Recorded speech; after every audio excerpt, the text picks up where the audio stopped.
Dark shapes prowl where the moonlight fades. Silent footsteps echo in empty fields, and eyes glare from the deepest shadows. If you believe nothing lurks beyond the beams of your flashlight, you are mistaken. The unknown hungers for attention, and it's eager to be found. Maplebridge was a small town with a single main road and a forest at its back. Most people passed through without stopping. Few cared about its abandoned sawmill, old legends, and hushed warnings. Eddie Parker, a curious boy of 12, lived in a worn yellow house perched at the edge of these woods. He had sandy brown hair and wide eyes, always ready for adventure. He heard whispers from the neighbors about a strange bird that haunted the tallest redwood tree outside town. Some called it a spirit, others said it was a monster.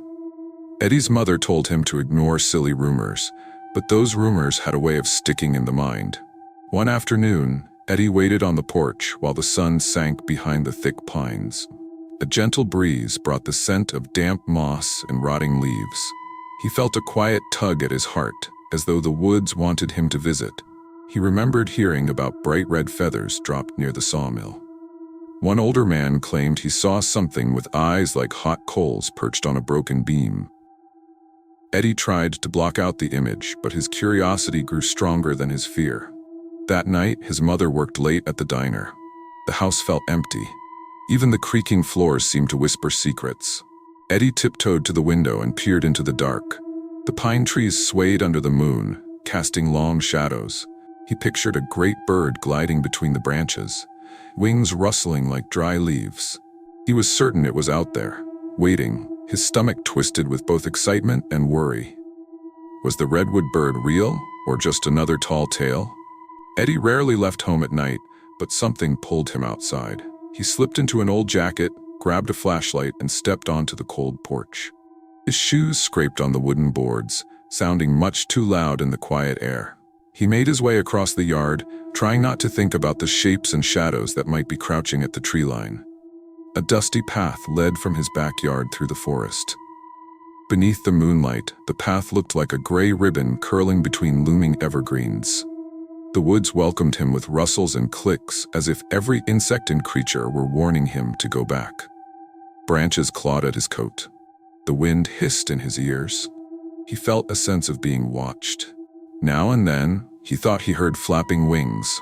He paused, heart pounding, scanning the darkness with his flashlight. Only swaying trees and drifting leaves met his gaze. He pressed on, each step heavier than the last. His breath fogged in the cool air, and he tried to calm his racing mind. After about 20 minutes, the trees thinned and the old sawmill rose before him. Its broken windows and sagging roof formed a lonely silhouette. Rusted machinery lay scattered around the clearing, half-eaten by shrubs.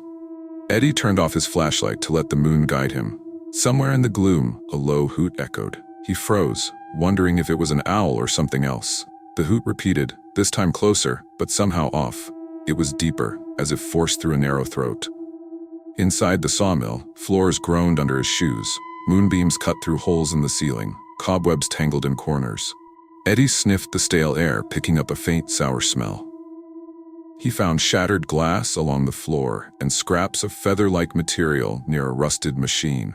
While the scraps looked red in the moonlight, they felt too stiff to be ordinary feathers. Eddie's fingers tingled. He pocketed one, ignoring the sudden chill that prickled his skin. A flutter overhead drew his gaze upward. At first he saw only rafters and darkness. Then 2 glowing eyes blinked back. Eddie's heart jumped. He wanted to run. He wanted to scream. But something stronger held him still. The eyes were like twin embers, filled with a cold hunger. They studied him as though he were a puzzle. The shape around the eyes was huge, larger than any bird he had ever known. A faint rustling sound drifted down, like wings folding or claws scraping on wood. Suddenly, the thing dropped from the rafters, landing with a thud on a beam across the room. Moonlight fell on slick, red-tipped wings.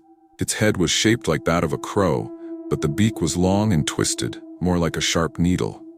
The feathers glistened with a wet sheen. Eddie stood frozen, mouth open. The Redwood Bird was real. It clicked its beak, a short, fast noise that sent a tremor of dread through him. Something about the creature felt impossible, like it was woven from nightmares. Eddie watched as the bird stretched out its wings, revealing a span wider than his arms could measure. With a guttural croak, it launched upward, and he instinctively ducked. The old building trembled from the force of its movement. In a flash, the Redwood Bird swooped past Eddie, ruffling his hair with a gust of wind. He spun in place, heart pounding. The creature soared through a shattered window, vanishing into the night sky. The echo of its call lingered like a warning. He left the sawmill, shaky but determined to uncover the truth. Over the next few days, he asked around. Most adults dismissed him with amused smiles, but a local woodcutter named Mr. Jacobs lowered his voice when Eddie mentioned the Redwood Bird. Mr. Jacobs explained that decades ago, loggers found a strange nest high in a redwood tree. The nest was lined with bones of small animals. A few men climbed up to investigate. Only one returned, terrified and missing 2 fingers. He claimed the creature that attacked him had scarlet feathers and a voice like churning gravel. Eddie felt both horrified and thrilled. That night, he found it difficult to sleep. He kept replaying that moment in the sawmill, recalling the Redwood Bird's glowing eyes. He had never felt so close to a story that adults swore was nonsense. Yet something about Mr. Jacobs's words made him think the creature was more than just flesh and bone. It held an old power that did not belong in this world. A week passed in restless silence. Then, a chilling event struck Maplebridge. A local farmer named Mrs. Ward woke up to find her chickens gone, their coop torn open. Feathers and broken boards lay scattered. Some reported hearing screeches in the night. Word spread of a giant bird attacking livestock, and people locked their doors at sunset. Eddie followed every rumor, searching for answers. But no one found a single footprint or definite clue, except for a scattering of red, unnatural feathers near the ravaged coop. One cold evening, Eddie sat on his front porch, listening for strange calls. His mother, exhausted from her shift, fell asleep early. He whispered goodbye to the still house and ventured into the forest, guided by pale moonlight. With each step, he smelled wet bark, muddy trails, and the faint odor of decay. He felt the Redwood Bird's presence all around him, as if it was lurking behind every tree. Suddenly, a shriek tore through the silence. Eddie's heart nearly burst. He ran toward the sound, leaves crunching underfoot. In a small clearing by a fallen trunk, he found Mr. Jacobs lying still. Deep scratches marked the man's arms, and his eyes stared blankly. Eddie approached with shaking legs. Above him, the Redwood Bird perched on a branch, its crimson-tipped wings folded. Its burning gaze locked onto Eddie, accusing and unblinking, as if challenging him. Eddie backed away, but the creature spread its wings in a swift show of dominance. Its cry cut the air. Eddie turned and sprinted, refusing to look behind him. The forest blurred as his chest tightened with fear. At home, he bolted the doors and crouched in the kitchen, gasping for breath. The Redwood Bird had claimed another victim, and the guilt twisted inside him. He felt responsible for stirring it up by seeking it out. Days turned into weeks. The sheriff and a few townspeople searched the woods, but found no sign of the cryptid. People whispered in hushed voices about the Redwood Bird and avoided the forest. Eddie's mother insisted they leave Maplebridge for a while to stay with family in a safer place. But Eddie refused. He believed no one else could stop the Redwood Bird. He had seen it. He knew it was real. One final night, Eddie walked alone to the old sawmill, carrying a lantern instead of a flashlight. A storm threatened, and thunder rumbled. He stood near the collapsed entrance, calling out to the darkness. He shouted the creature's name, though he had never heard anyone say it out loud. The wind howled, scattering leaves at his feet. For a while, nothing moved. Then, lightning flashed, and he saw the Redwood Bird perched on a shattered window frame. Rain dripped from its feathers, giving them a glossy shine. The creature stared at him, unmoving. Eddie's hands shook. He realized he had no real plan. His heart pounded, but he stood his ground, determined not to run. A bolt of lightning lit the sky, revealing the Redwood Bird diving straight for him. Eddie braced himself, raising his arms. He caught a glimpse of talons stretched wide, black and curved, ready to tear. The impact never came. Instead, the bird soared over him and landed just behind. Eddie spun around, fear roaring in his ears. The Redwood Bird crouched on the soggy ground, watching him carefully. Thunder boomed and the smell of wet earth filled the air. Eddie found himself lost in its eyes. A quiet moment passed, and he felt as if the creature was trying to speak without words. Suddenly, a terrifying screech tore from its throat, echoing across the stormy sky. Eddie stumbled, falling backwards onto the muddy ground. The Redwood Bird rose into the air, flapping powerful wings. Rain pelted Eddie's face as he watched it ascend, red feathers flashing.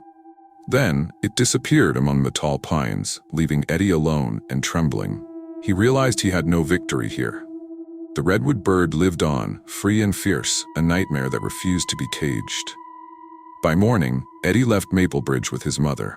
The sawmill and the redwood forest faded behind them, but the creature's presence lingered in his memory. There was no explanation for it, no easy end to the story. The Redwood Bird belonged to the hidden corners of the world. It watched, it hunted, and it would always remain just beyond the edge of the familiar. Eddie understood this now, though it brought him no comfort. Greenwood County was known for its peaceful farmland and lazy rivers. But just north, a sprawling marsh spread like a damp blanket of reeds and tangled vines. Local folks called this place Gray Marsh. It was tricky land to cross, with black mud and deep sinkholes hidden under the water's surface. Few people dared to go there, except for an old trapper named Henry Finch. Henry was a quiet man with leathery skin, always humming a sad tune. People said he liked the marsh because he had nothing left to lose. One early morning, Henry limped into town looking pale as a ghost. His eyes were red, and he clutched a tattered notebook. He kept mumbling about a shadow in the reeds. He claimed it stood taller than a man, with arms that dangled long and thin. Its face, if it had one, hid behind dark fur or mossy growths. Townsfolk thought he was drunk or ill. But Henry showed them strange footprints he had drawn in his notebook, prints that looked almost human, but stretched too long, the toes splayed like a frog's. As days passed, Henry's strange story spread. Kids teased one another by pretending to be the marsh monster, stomping around with gangly arms. Most grown-ups shrugged it off as nonsense. But night after night, strange noises drifted from the marsh, low groans that carried on the wind. Farmers who lived nearest to Gray Marsh complained of missing sheep and trampled fences. Tall grasses flattened in odd patterns, as though something huge had crawled through. A teenager named Maria became curious. She lived on a small farm with her parents. Their backyard ended where the marsh began. On a particularly quiet evening, she stood on the porch staring at the wavering cattails. The frogs had gone silent. Crickets had stopped their usual chorus. A heavy stillness pressed upon everything. She strained her eyes, thinking she saw movement among the reeds. Then she spotted a dark shape. It rose higher than the tallest cattails, hunched and swaying. Her heart pounded. When she blinked, the shape vanished. Maria told her father, but he dismissed it as a trick of moonlight. Over the next few nights, she found it hard to sleep. She kept looking out her window, expecting to see that mysterious figure looming again. The more she thought about it, the more certain she became that something was out there. A week later, at the crack of dawn, she walked to the edge of the marsh with a camera. Mist clung to the water, and mosquitoes buzzed around. She took a few steps onto a wooden plank path that stretched into the fog. Every sense screamed caution, but curiosity forced her forward.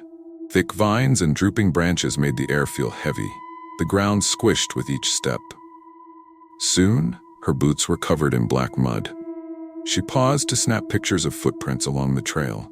They matched the shape Henry had drawn, disturbingly large with toes spread wide. Then she heard a soft splashing sound, like something big was moving through the water. She held her breath, scanning the hazy marsh. Reeds parted in the distance, revealing a tall silhouette. Her stomach tightened. The shape slipped away, leaving ripples behind. She followed the trail, trembling with a mixture of dread and excitement. The path twisted around pools of muddy water. Branches overhead blocked most of the sun, creating a dim world of gloom. Then she reached a small clearing where the ground was firmer. A tree trunk lay on its side, its bark peeled away by what looked like giant claws. Pale moss hung from nearby branches. And there, half buried in the mud, lay something that made her freeze. It was the skull of a deer, cracked open, with bits of hide still attached. A chill ran through her. She lifted her camera to take a photo. Then, a low growl made her blood run cold. Slowly turning, she spotted a towering figure hidden among the reeds. It was covered in dark, matted fur. Bony arms dragged near the ground, and its back curved like a hunch. No face was visible, just two pale glimmers where eyes might be. The creature shifted its weight, making a wet squelch in the mud. Maria's heart hammered so loudly she thought the creature could hear it. She backed away, step by step, never taking her eyes off that horrifying shape.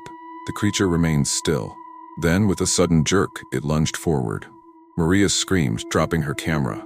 She turned and bolted, nearly twisting her ankle in the slick mud.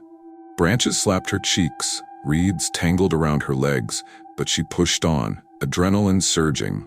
She did not dare glance back until she reached the plank path. Gasping for breath, she risked a look over her shoulder. Nothing, just silent cattails swaying in the breeze. She stumbled home, face streaked with mud and tears. Her father was alarmed when she burst through the door, babbling about a giant cryptid in Gray Marsh. He tried to calm her, though his own hands trembled at her terror. He phoned a few neighbors, and they decided to check the marsh in daylight, armed with rifles. Maria begged him not to go, but he insisted it was necessary to protect the farm. So a small group of men ventured into the marsh that afternoon. They found unusual footprints and twisted reeds, but no creature. They returned at dusk, disappointed and nervous. Word spread fast, and soon groups of amateur hunters arrived. They tromped into Gray Marsh, snapping branches and shining spotlights at night. Their trucks lined the nearby roads. Dogs barked constantly, but none dared get too close to the water. Even with all the commotion, nobody caught more than a glimpse of a tall shadow vanishing into the fog. After days of searching, most hunters gave up, calling the rumors a hoax. The marsh returned to its natural quiet, and the watchers drifted away. Maria, however, remained haunted. She had felt the creature's presence, sensed an intelligence behind those pale eyes. She spent hours reading about cryptids, flipping through books about swamp monsters, folk tales, and unexplained sightings. She asked Henry Finch to describe the thing he saw. He spoke softly about a being older than the marsh itself. He said it was part spirit, part beast, and it guarded the wetland like its own fortress. One evening, Maria's father had to stay late at a neighboring farm. Maria waited alone in the house. The night felt suffocating. Not a single frog croaked. Around midnight, something scraped against the window. She froze, listening. Then, the sound came again, slow, deliberate scratching. Her heart thundered. She moved carefully to the window, but only her reflection stared back. Summoning her courage, she lifted the curtain. A twisted shape pressed against the glass. A bony arm with dull claws.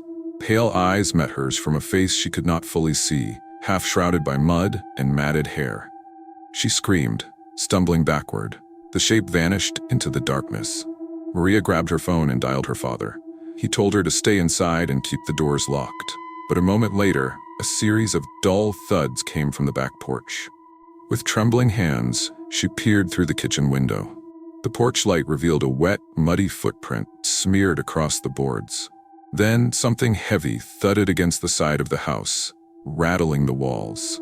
Time stretched painfully. Every second felt like an hour. She checked the locks, over and over. Outside, footsteps circled the house, crunching gravel. She tried to steady her breathing, convinced the creature could hear each panicked gasp. Minutes later, her father's truck lights cut through the night. The footsteps moved away. By the time her father rushed in, rifle ready, the yard stood empty. Only the muddy footprints remained, evidence of that monstrous visitor. After that night, Maria could hardly sleep. Her father boarded up windows and laid traps around the property. Yet, it didn't feel like enough. One cold dawn, she ventured near the marsh again, determined to end the fear somehow. She followed a faint trail that led to a sunken area thick with reeds. There, she noticed a large mound of mud and branches piled together, almost like a beaver's lodge but enormous. Flies buzzed around scattered bones, and the stench of decay hit her nose. She heard the growl again, close and furious. Her heart lurched. The towering cryptid emerged from behind the mound, arms swaying at its sides. Maria locked eyes with it, her breath catching in her throat. She slowly stepped backward, but the creature lurched forward, blocking her path. Something about the way it moved hinted at rage or hunger. This was its territory, and she was trespassing. With a burst of courage, she grabbed a fallen branch, holding it out in trembling hands. The creature growled, a noise so deep it made her ribs vibrate. The air smelled of rot and stale water. She inched sideways, searching for an opening to flee. The creature lunged, swiping a long arm. The branch tore from her grip. She lost her footing in the slick mud and hit the ground hard, pain shooting up her arm. The marsh dweller loomed over her, its face a tangled mess of fur and moss. For a split second, she saw something in those pale eyes. Maybe curiosity, maybe hatred. Time slowed as it raised a clawed hand. She braced for the final blow. Suddenly, gunshots rang out. The creature flinched and turned. Her father and two neighbors stood on the far bank, rifles aimed. Another shot cracked the air, whizzing past the cryptid. Letting out a deafening screech, it bounded off into the tangle of reeds, vanishing into the murk. Maria's father rushed to help her up. Her body shook with terror. She realized that, for all their bullets, the men only managed to scare it away. It was still out there, hurt, angry, and lurking in the marsh. In that moment, Maria understood the creature would remain a threat. The swamp was endless, and it knew every hiding place. Safety was an illusion. She left Greenwood County soon after, carrying the scars of that encounter both on her arm and in her mind. Hunters still roam Gray Marsh at times, hoping to catch a glimpse or claim a trophy. But the towering cryptid keeps to its secret trails, emerging when least expected. No one has defeated it, and no one knows exactly what it is. Its footprints fade in the mud, but the fear it brings never does. Out in the gray mist of that marsh, it waits, hungry and alert, ready to show itself to any soul foolish enough to wander too close. Nestled between two rugged mountain ranges lay Lockwood Valley, a place almost untouched by time. Thick pine forests covered the slopes, and a single dirt road was the only way in or out. The locals prized their privacy, seldom welcoming outsiders. Rumors whispered about a strange presence roaming the dark corners of the valley at night. People called it the Black Echo, though no one agreed on its form. Some said it was a shadow that crawled on all fours. Others believed it wore the shape of a wolf with blazing orange eyes. Young Dylan McCrae spent his summer days fishing by the creek and carving sticks into shapes. He lived in a log cabin with his grandfather, a quiet man who never shared much about the valley's secrets. One evening, Dylan sat by the warm fireplace when his grandfather began telling an old tale. He spoke of nights when howling cries echoed through the hills and livestock were found torn apart come sunrise. He recalled warnings not to answer the calls, for the Black Echo could copy any sound it heard. Dylan's grandfather claimed the creature would use a familiar voice to lure people into the trees. Though the story made Dylan's skin crawl, he doubted it. He had lived in Lockwood Valley for 2 months now and never heard a single eerie cry. The next week, however, changed everything. On a crisp night, Dylan awoke to the distant sound of his grandfather's voice calling his name. Rubbing his eyes, Dylan got up, slipping on his boots. The voice seemed to come from outside, near the edge of the pines. His grandfather wasn't in his bed, so Dylan stepped onto the porch and peered into the dark. "Grandpa?" he called softly. No reply, only a quiet shuffle of trees swaying. He ventured further into the yard, heart thumping. Again, the voice rose from the forest, calling his name in a thin, echoing tone. It sounded almost right, yet off somehow, as though filtered through a hollow pipe. Dylan's skin tingled. He remembered his grandfather's tale about the Black Echo mimicking voices. Anxiety battled with concern. He told himself maybe his grandfather needed help, so he moved toward the trees, feet crunching dead leaves. Suddenly, a hand clamped onto his shoulder. He spun around. His grandfather stood there, fear in his eyes. "Stay inside," the old man whispered. "That's not me calling." A chill gripped Dylan as he realized how close he had come to following the fake voice deeper into the woods. He and his grandfather locked themselves in the cabin and stayed up all night, listening to distant calls that sounded more and more distorted with each repetition. At dawn, the valley felt tense. Dylan visited the neighbors, who were also on edge. A local rancher said some of his cows had vanished. Another insisted he heard his own wife calling him from the tree line, though she was sleeping safely in the house. The more people Dylan spoke with, the more certain he became that the Black Echo was awake again. It spread fear like a disease, targeting those who couldn't resist the call. Curiosity drew Dylan to the thick pines during daylight. He wanted proof. He hiked beyond the creek and into the deeper parts of the forest. Fallen logs and ferns made the walk slow.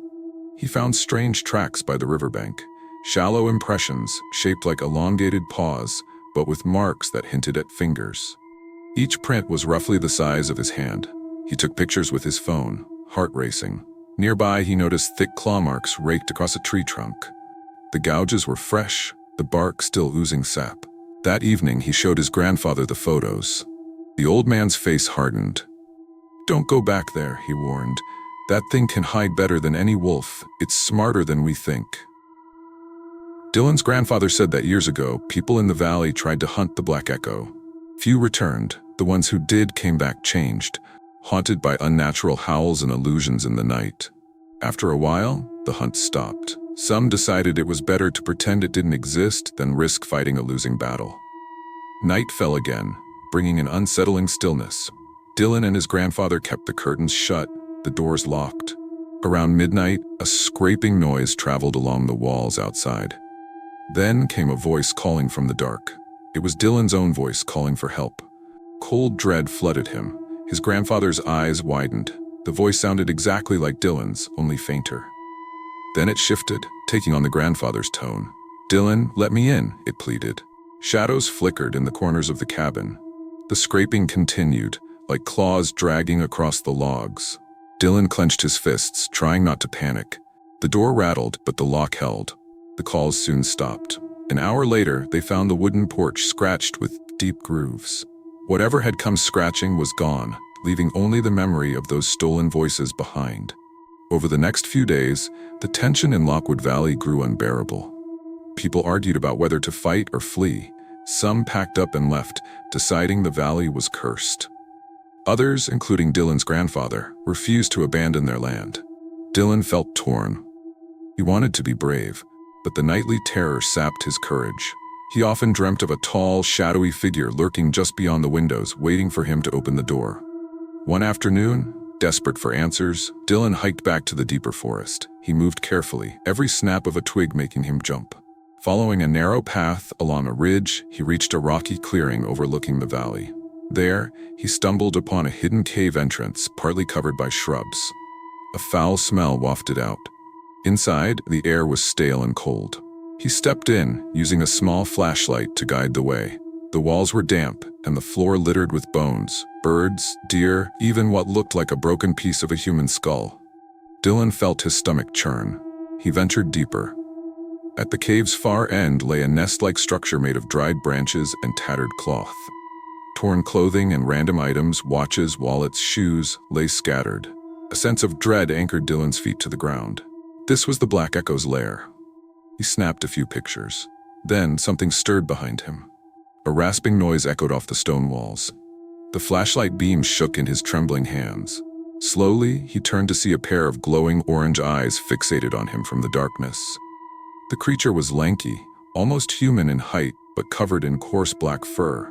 Its limbs were too long, bending in unnatural angles.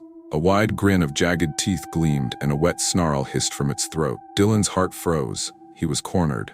The Black Echo advanced, each step tapping the cave floor with a soft clack. It opened its mouth, and Dylan heard his own voice whispering, "Don't run." Terror exploded in his mind. He bolted, stumbling over stones and debris. The beast lunged, claws scraping the rock near his shoulder. He felt a sharp sting as it grazed his arm. Pain shot through him, but adrenaline fueled his escape. He dashed into the open air, the creature snarling behind him. Sliding down the hill, he tripped on loose dirt, tumbling through bushes and scraping his knees. The Black Echo's growls rumbled overhead, but he didn't dare look back. He emerged onto a familiar trail, breathing raggedly, blood dripping from a shallow gash. The beast did not follow into the sunlight, perhaps unwilling to leave its domain. Dylan rushed back home, trembling with fear and shock. His grandfather's worried eyes asked all the questions. Dylan explained everything, describing the monster's lair, the stolen items, and the bones. No one could deny the truth now. The Black Echo was real, and it was more cunning than any ordinary animal. That night, Dylan didn't sleep. He and his grandfather debated whether to leave the valley. Some neighbors were already gone, but his grandfather refused to be chased off. Early morning found them packing supplies into the truck anyway, just in case. The sun rose weakly, and the sky stayed gray. When they started the engine, a distant howl broke the stillness, a guttural wail that carried across the valley like a warning. Dylan felt the sound vibrate in his bones. While his grandfather drove, Dylan scanned the tree lines. The road twisted between tall pines.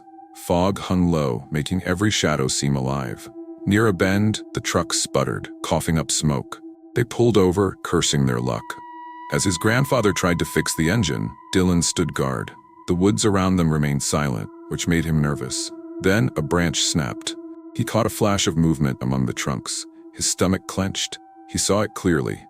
A tall, fur-covered figure sliding between the trees. Orange eyes gleamed. Dylan shouted a warning, and his grandfather scrambled back into the truck. The creature stepped closer, letting out a sound like grinding stones. The hair on Dylan's arms rose. The truck engine refused to start. Panic set in as the black echo approached, each step slow, deliberate, as though savoring the moment.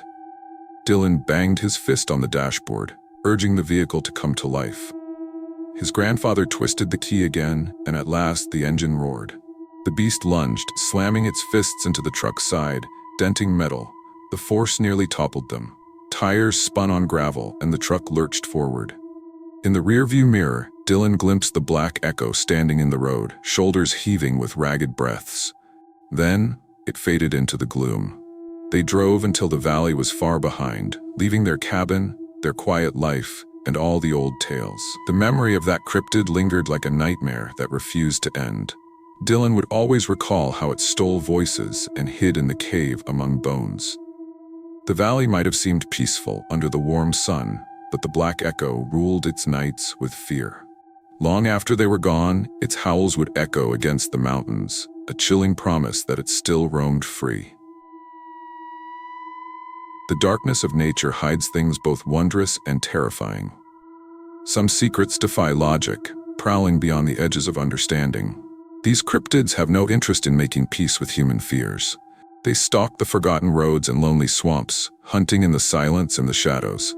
Whether they soar above sawmills, slink through marshes, or echo across darkened valleys, they remain forever beyond our grasp. Once you've seen them, you cannot forget.